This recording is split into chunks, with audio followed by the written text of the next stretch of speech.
दर्जेदार शिक्षणाची हमी म्हणजेच JSS गुरुकुल. प्ले ग्रुप ते इयत्ता 8वी इंग्रजी माध्यमासाठी प्रवेश प्रक्रिया सुरू. डिजिटल तंत्रज्ञानाद्वारे शिक्षण पद्धती. एका वर्गात फक्त 20 ते 25 विद्यार्थी. गणितामध्ये प्रावीण्यासाठी abacus. Pickup and drop facility. ठिकाण बालाजी कॉलनी, अंबिकानगर, केडगाव, अहमदनगर. संपर्क 0241 241 7007, 9403 98 7007 आणि 9371 38 8007. नगर तालुक्यातील शिंगवे नाईक येथे जमिनीच्या जुन्या वादातून गणेश भाऊसाहेब पुंड यांच्यावर काही जणांनी मिळून अमानुष आणि जीवघेणा हल्ला केल्याची धक्कादायक घटना घडली आहे. या गंभीर हाणामारीत गणेश पुंड हे गंभीररित्या जखमी झाले असून सध्या त्यांच्यावर अहिल्यानगर शहरातील एका खासगी रुग्णालयामध्ये उपचार सुरू आहेत. आरोपींनी गणेश पुंड यांच्या डोक्याला, पायाला आणि पोटाला जब्बर मारहाण केली आहे. त्यांची प्रकृती स्थिर असून रुग्णालयात त्यांच्यावर अतिदक्षता विभागात उपचार केले जात आहेत. शिंगवे नाईक येथील संशयित आरोपी प्रकाश अर्जुन पुंड, अर्जुन रामभाऊ पुंड, भीमाबाई अर्जुन पुंड आणि ईश्वरी प्रकाश पुंड यांच्याकडून गणेश पुंड आणि त्यांच्या कुटुंबियांना वेळोवेळी धमक्या दिल्या जात होत्या. तुम्हाला जीवे मारून टाकू अशी धमकी देऊन यापूर्वीही त्यांना त्रास दिला गेला होता. आरोपींकडून सतत मिळणाऱ्या धमक्यांबाबत MIDC पोलीस स्टेशनला वेळोवेळी तक्रार देऊनही पोलिसांनी कोणतीही ठोस कारवाई केली नाही. पीडित कुटुंबियांनी 5 ते 6 वेळा पोलीस स्टेशनला चोकरा मारल्या, मात्र केवळ साधी NC करून त्यांना परत पाठवण्यात आला. जिल्हा पोलीस अधीक्षक कार्यालयातही याबाबत रितसर तक्रार अर्ज देण्यात आला होता, परंतु तेथेही केवळ आश्वासन मिळाले. प्रत्यक्ष कारवाई झाली नाही. पोलिसांच्या याच ढिसाळ आणि दुर्लक्षित कारभारामुळे आरोपींचे धाडस वाढलं आणि त्यांनी गणेश पुंड यांच्यावर हा जीवघेणा हल्ला चढवला, असा थेट आरोप पुंड कुटुंबियांनी केला आहे. जर पोलिसांनी या सर्व आरोपींवर तात्काळ गंभीर स्वरूपाचे गुन्हे दाखल करून त्यांना अटक केली नाही तर आम्ही तीव्र उपोषण आणि आंदोलन छेडू, असा इशारा पुंड कुटुंबियांनी दिला आहे. पुंड राणा शिंगवे नाईक, तालुका नगर. मुलांनी जमीन घेतली 5 वर्षापूर्वी 17.5 गुंठे. खरेदी खत नोंद झालेली आहे, ताबा आपलाच आहे. त्याच्यानंतर त्यांनी मोटर तोडून विहिरीत टाकली. तिथं गहू होता, गहू जाळून टाकला. बांधावरचे झाड तोडून विकून टाकले. नंतर हाणमार करायला लागला. एकेकाला गाठून रस्त्यामध्ये एकदम हल्ला करतो आणि त्याच्याकडे धारदार शस्त्र आहे.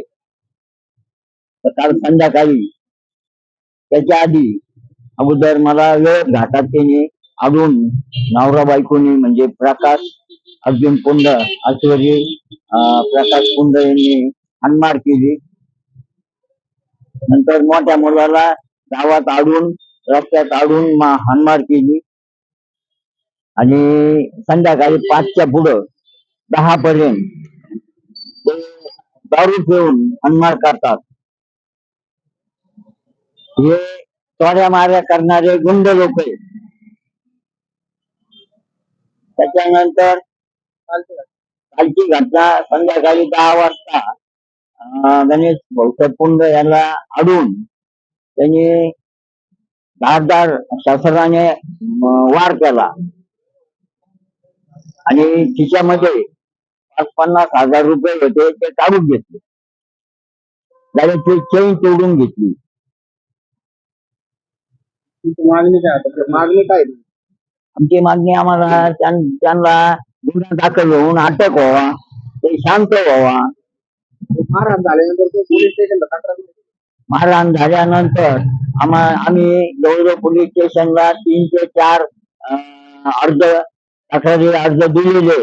2 SP साहेबांना दिले. SP साहेबांना भेटलोय. SP साहेबांनी सांगितलं MIDC पोलीस स्टेशन तुम्ही जा, पण तिथं फॉरेस्ट आहे ना, तो तपासी अधिकारी आहे, तो कुठलीही दखल घेत नाही. उलट समोर गेल्यावर म्हणतो 2 दिवस थांबा, तुमचं मिटन आणि समज देतो. तक्रार दाखल केली का नाही? तक्रार दाखल केलेली ना.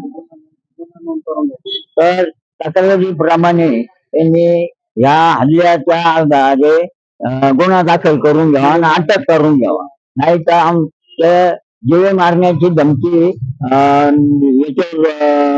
सोशल मीडियावर अशी दिली का गणेश सांगितले वडील त्यांना मुद्दा पाडून टाकू पोलीस स्टेशन समोर आणि तुम्ही जमिनीत कसे येता ते बघतो. आता मागणी काय आहे? आमची मागणी आहे त्यांच्यावर एफआर होऊन अटक व्हावा, कोणता गुन्हा? 307 गुन्हा दाखल करावा. त्यांनी जखम झालेली आहे, पेशंट ऍडमिट आहे आणि आयसीयू मध्ये आहे. माझा लहाना भाऊ गणेश भाऊसाहेब पोंड याला प्रकाश पोंड यांनी सतत अडवणूक करून मारहाण करणं आणि जमिनीत येऊ न देणं, परत त्याची विहीर पाणी अडवणूक केलेली आहे. त्यांनी विहिरीतली मोटर तोडून टाकलेली आहे. परत परवा दिवशी ट्रॅक्टर घेऊन गेला होता, तर ते ट्रॅक्टर पण त्यांनी चालू नाही दिला. त्यामुळं सतत त्याला अशी मानहानी होते. त्यामुळे त्यांनी काल संध्याकाळी येऊन 10 वाजता साधारण गणेश भाऊसाहेब पोंड याला अडवणूक केली. अडवणूक करून गाडी पाडली आणि धारदार शस्त्रांनी या तिघं एकत्र येऊन त्यांनी जबर मारहाण केलेली आहे.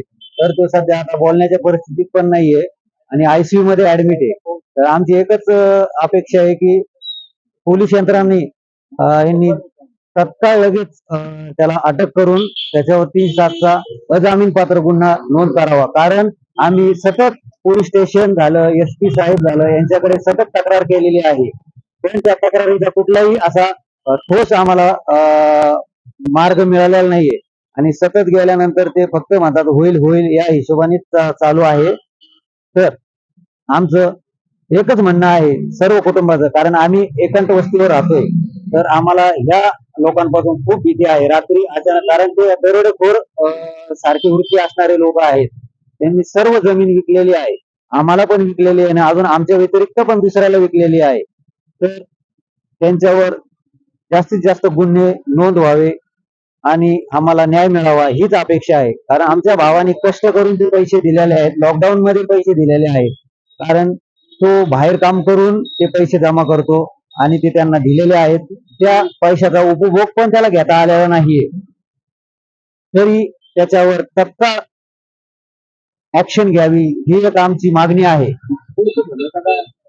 पुढची भूमिका आमची अशी असणार आहे की पोलिसांनी किंवा अधिकारी वर्गाने काही जर केलं नाही तर आम्ही एक पुढचा मार्ग म्हणजे उपोषण, कलेक्टर साहेब यांच्याकडे उपोषण करणार आहे.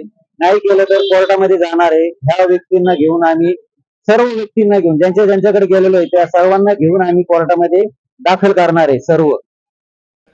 प्रतिनिधी शुभम पाचारणे, अहिल्यानगर. दर्जेदार शिक्षणाची हमी म्हणजेच JSS गुरुकुल. प्ले ग्रुप ते इयत्ता 8वी इंग्रजी माध्यमासाठी प्रवेश प्रक्रिया सुरू. डिजिटल तंत्रज्ञानाद्वारे शिक्षण पद्धती. एका वर्गात फक्त 20 ते 25 विद्यार्थी. गणितामध्ये प्रावीण्यासाठी abacus. Pickup and drop facility. ठिकाण बालाजी कॉलनी, अंबिकानगर, केडगाव, अहमदनगर. संपर्क 0241 241 7007, 9403 98 7007 आणि 9371 38 8007.